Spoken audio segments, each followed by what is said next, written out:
Dear students, my today's lecture topic is about the rise of a global world. So, globalization कैसे हुई, global world किसको हम कहते हैं, तो यही मैं आज के लेक्चर में आपको बताने की कोशिश करूँगा। क्योंकि जब हम ग्लोबलाइजेशन की बात करते हैं तो हम एक ऐसे इकोनॉमिक सिस्टम की बात करते हैं जो लास्ट 50 ईयर्स या उससे ज़्यादा उस समय वजूद में आया है। An economic system that has emerged since last 50 years or so. तो जब हम एक ग्लोबल वर्ल्ड की बात करते हैं, ग्लोबल वर्ल्ड किसको हम कहते हैं, तो हम ग्लोबल वर्ल्ड को उस वर्ल्ड को कहते हैं जहाँ इकोनॉमीज, डिफरेंट कंट्रीज के जो इकोनॉमीज होती है वो आपस में जुड़ी हुई होती है, इंटरकनेक्टेडनेस उनके अंदर होती है या वो इंटरलिंक्ड होती है। सो ये प्रोसेस जो है ये हमने जो बहुत पहले से हमने देखी है, यानी उसकी शुरुआत बहुत पहले से हुई है।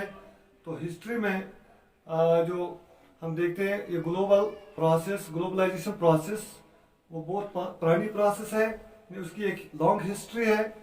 और इस ग्लोबलाइजेशन के जो मैन जो कैरियर्स हैं या हम कहेंगे जो कॉन्स्टेंट्स है, तो उसमें जब हम देखते हैं ट्रेड, माइग्रेशन ऑफ पीपल या मूवमेंट ऑफ कैपिटल, इन चीज़ों को लेकर जब हम देखते हैं पूरी हिस्ट्री में हम देखते हैं, थ्रू आउट द हिस्ट्री हम देखते हैं जो ट्रेड या migration of people in search of work या मूवमेंट ऑफ कैपिटल, और उसके अलावा बहुत सारी चीज़ें हमने देखी है जिनकी वजह से आज हम उस स्टेज पर पहुँचे हैं जिसको हम कहते हैं ग्लोबल वर्ल्ड।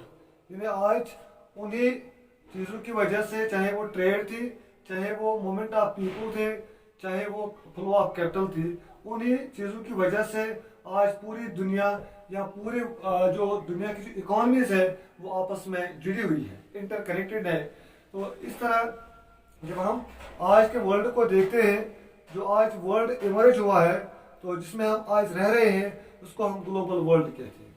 तो ग्लोबल वर्ल्ड की जब हम बात करते हैं तो मैंने जैसे कहा कि उसके बहुत सारे स्टेज से, और थ्रू आउट हिस्ट्री जब हम देखते हैं ह्यूमन सोसाइटी जो थी वो ज़्यादा इंटरलिंक्ड रही है।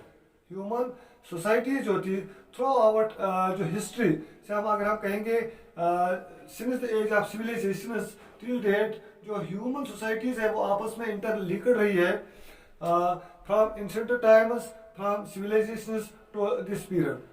जैसे ट्रेवलर्स, ट्रेडर्स, प्रीस्टर्स या पिलग्रिमेज, या हम कहेंगे जो बहुत सारे और जो ट्रेवलर्स थे वो एक जगह से दूसरी जगह जाते थे, एक रीजन से दूसरे रीजन में जाते थे, और वो यहाँ वो लॉन्ग डिस्टेंस जो वेवेज करते थे तो वो अपने साथ क्या ले जाते थे, नॉलेज, अपॉर्चुनिटीज, जो हम कहते हैं स्पिरिचुअल फुलफिलमेंट्स, और या हम कहेंगे जो उनके वैल्यूज थे वो एक जगह से दूसरी जगह पहुंचाती थी। इस तरह there used to be the exchange of different types of values, cultures, opportunities, trade. तो ये चीज़ें हिस्ट्री में बहुत पहले से हम देखते हैं।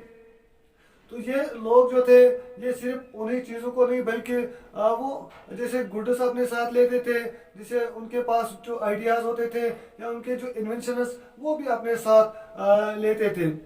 अच्छा, हम अगर हम देखेंगे थोड़ा पीछे हिस्ट्री में जाएंगे तो हम जो एज ऑफ सिविलाइजेशन की बात मैंने अभी की, जो अगर एज अर्ली एज 3000 BC की बात करेंगे तो एक एक्टिव ट्रेड था, कोस्टल ट्रेड था बिटवीन डिफरेंट सिविलाइजेशंस।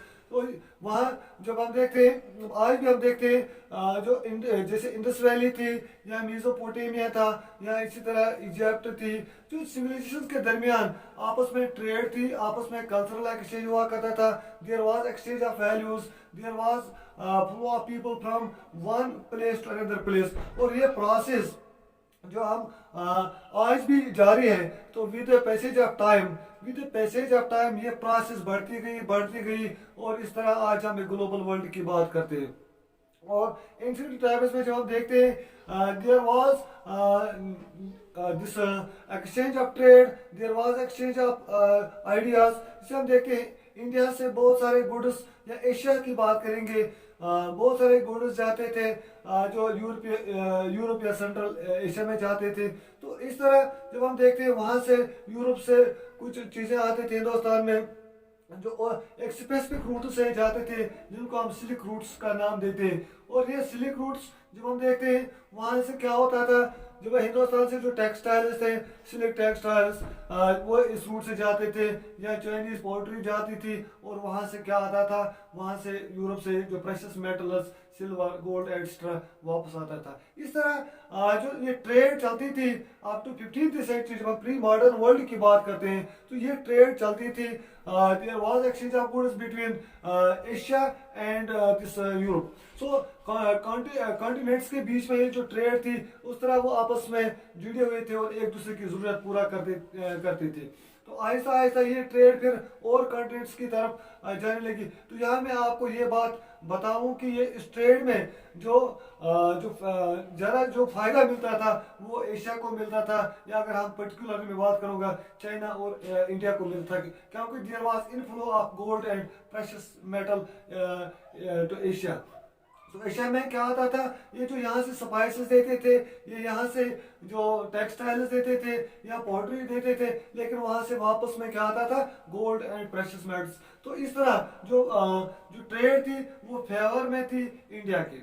तो इस तरह ये बहुत उनकी जो इकोनॉमी थी वो डेवलप हो रही थी, वो ज़्यादा स्ट्रांग थी, और उनकी जो डोमिनेंस थी ट्रेड पर, उनकी ज़्यादा डोमिनेंस थी। लेकिन यहाँ बात करें ग्लोबलाइजेशन की, तो मैंने कहा कि 2-3 फैक्टर्स जो है या उससे ज़्यादा भी मैन जिन्होंने रोल प्ले किया है, चाहे वो हम प्री मॉडर्न की बात करेंगे, चाहे हम मॉडर्न वर्ल्ड की बात करेंगे, चाहे हम प्रेजेंट जो सिनेरियो की बात करेंगे, तो हर जो एज में, हर पीरियड में हम देखते हैं कि ट्रेड या फ्लो ऑफ पीपल या migration of people from one place to another place, या हम कहें फ्लो ऑफ कैपिटल, यही 3 चीज़ें थी जिन्होंने बिल आखिर ऐसे वर्ल्ड को जन्म दिया, उसको हम कहते हैं ग्लोबल वर्ल्ड।